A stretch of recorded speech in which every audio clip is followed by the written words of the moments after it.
নাহমাদুহু ওয়া নুসাল্লি আলা রাসূলিহিল কারীম আম্মা বা'দ ফাআউযু বিল্লাহি মিনাশ শাইতানির রাজীম বিসমিল্লাহির রহমানির রহিম ফাসআলু আহলা যিকরি ইন কুনতুম লা তা'লামুন সাদাকাল্লাহু মাওলানাল আযীম। প্রিয় দর্শক, ইসলামের উপর মিথ্যাচারীদের মিথ্যাচারের একটি জবাব আমরা আজকে শুনব।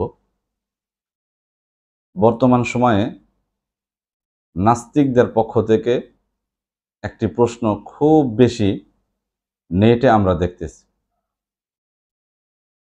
সেটা হচ্ছে যে ইসলাম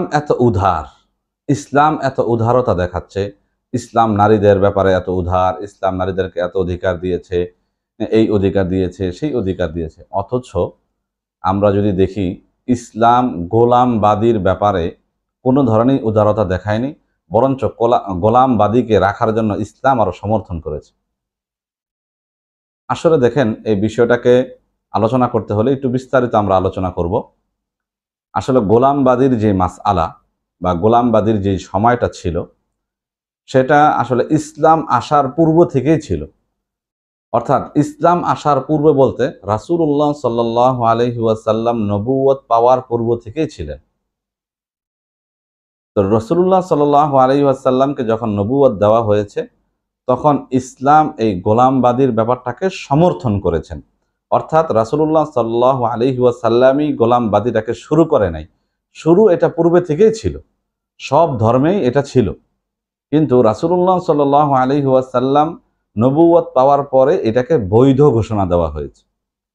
এবং দেখেন, গোলামবাদীরা তখন কি অবস্থায় ছিল। গোলামবাদীদেরকে মানুষ কুকুর বিড়ালের মতো মনে করত, কিন্তু একমাত্র ইসলাম ধর্ম, আল্লাহর রসুল সাল্লাল্লাহু আলাইহি ওয়াসাল্লাম নবুয়ত পাওয়ার পরে সমস্ত গোলামদের ব্যাপারে যেই ধরনের হাদিস আল্লাহর রসুল বর্ণনা করেছেন, এটা ইতিহাসে অন্য কোনো নবী থেকেও এত উদারতা গোলামবাদীর ব্যাপারে পাওয়া যায়নি।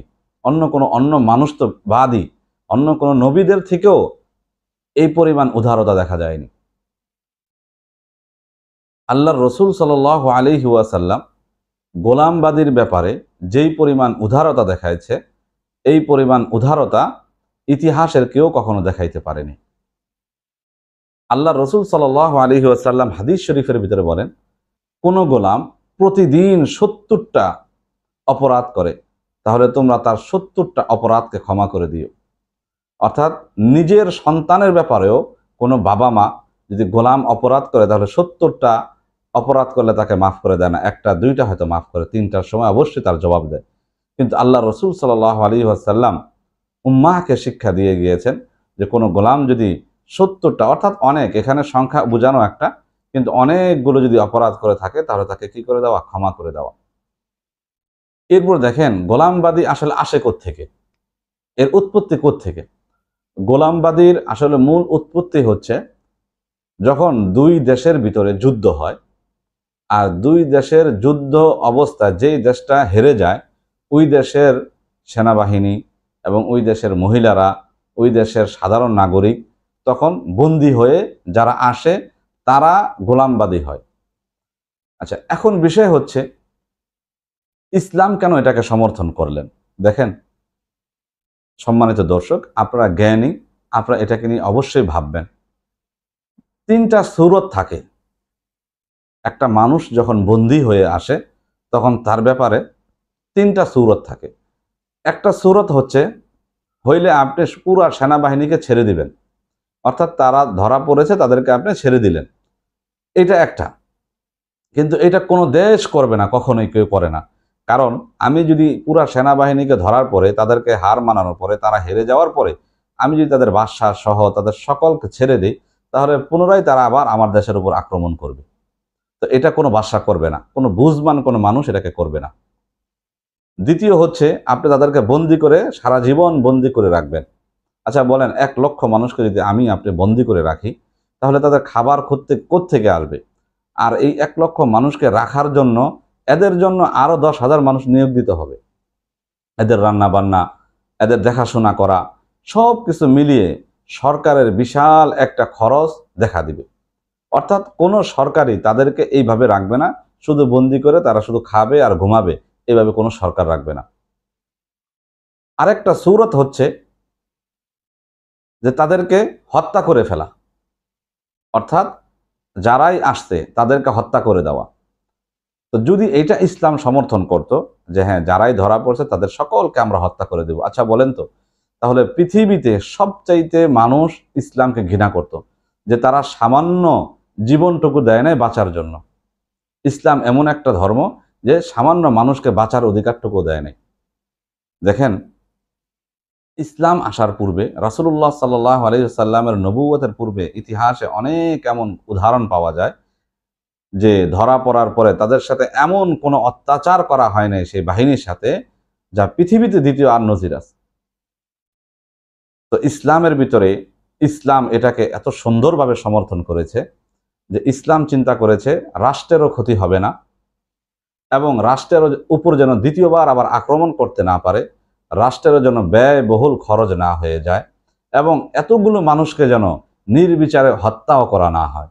সেজন্য ইসলাম চতুর্থ একটি মাধ্যমকে গ্রহণ করেছে, সেটা হচ্ছে যেই সকল মানুষগুলো বন্দী হয়ে আসে তাদেরকে, প্রত্যেকটা ব্যক্তিকে প্রত্যেকটা নারীকে নির্দিষ্ট তার সেনাবাহিনীর নির্দিষ্ট ব্যক্তিদের কাছে এক একজন করে তাদেরকে ভাগ করে দিয়ে দেওয়া। অর্থাৎ আমরা যেমন ভাবে একজন বাড়িতে কামের মানুষ রাখি, একজন বুয়া রাখি, একজন কর্মচারী রাখি, ঠিক তেমনি ভাবে আমার সে কাজকাম করবে এবং সমস্ত বিষয় আমি তার খেয়াল রাখব।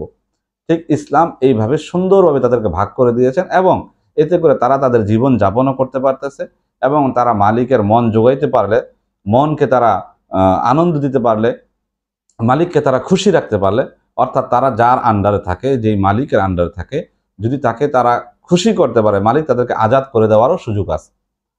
দেখেন, যদি কোনো গোলাম মালিকের আন্ডারে থাকে, এমনকি সে এক সময়তে অরিশও হতে পারে, এক সময়তে সে অরিশও হয়ে যায়। তো যাই হোক, ইসলাম গোলামবাদীর ব্যাপারে যেই পরিমাণ উদারতা দেখাইছে, এই পরিমাণ উদারতা পৃথিবীর কোনো ধর্ম, কোনো মানুষ কখনো দেখাইতে পারেনি। তাই এই যে একটা ষড়যন্ত্রমূলক প্রশ্ন ইসলামকে হ্যায় করার জন্য, এটা আসলে তাদের চক্রান্তমূলক প্রশ্ন। আসলে ইসলামই একমাত্র ধর্ম যে গোলামবাদীদেরকে মুক্তি দেওয়ার জন্য সবচাইতে পথকে সুগম করেছেন এবং রাস্তাকে প্রশস্ত করে দিয়েছেন।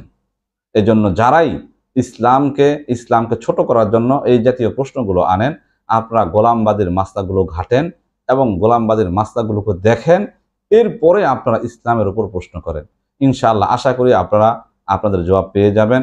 যদি আপনারা আপনাদের জবাব খুঁজে না পান, অবশ্যই আপনার আশপাশে আহলে ইলম, যাদেরকে আল্লাহ তাআলা ইলম দিয়েছেন, তাদের কাছে প্রশ্ন করে অবশ্যই এর বিস্তারিত ব্যাখ্যা জেনে নেবেন ইনশাআল্লাহ। আল্লাহ তাআলা আমাদের সকলকে বোঝার তৌফিক দান করেন। আমিন। ওয়া আখিরু দাওয়ানা আনিল হামদুলিল্লাহি রাব্বিল আলামিন।